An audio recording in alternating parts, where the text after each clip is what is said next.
Ապրիլի 20-ին Տիրանայում մեկնարկում է ՄՇՄԱՐՏ-ի Եվրոպայի առաջնությունը, որին Հայաստանը ներկայանում է ուժեղ կազմով և մեդալների ակնկալիքով։ Պատասխանատվությունս էլ ավելի ծանրանում, քանի որ գործող Եվրոպայի չեմպիոնն ես եւ գնում ես այնտեղ, բոլորը արդեն էլ ավելի տրամադրված են քեզ դեմ գոտե մարտում, էլ ավելի պատրաստված։ Դրա համար գնալով էլ ավելի է դժվարանում, բայց կփորձեմ ամեն ինչ անել, որ կարողանամ 5-րդ ոսկե մեդալը նվաճել։ Մեզանից ինչ կախված է, ինձանից, մարզիչներից մենք ամեն ինչ անում ենք։ Ու որ ենք դուրս գալիս մեր ողջ ուժերը ցույց տալու, մեր կամքը ցույց տալու ու Աստծո կամքով այս անգամ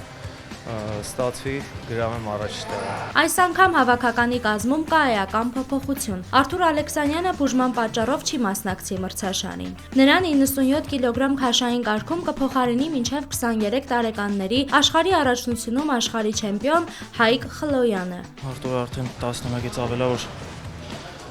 միայն հաղթում է իմ համար ամենաուժեղ 97 կիլոգրամ քաշայինն է ինքը պատմության մեջ։ Ճիշտ պատասխանատու է, որ այդ քաշում հանդես գալիս։ Ճիշտ է, դժվար է իր հետևից նոր արդյունքներ կրկնել,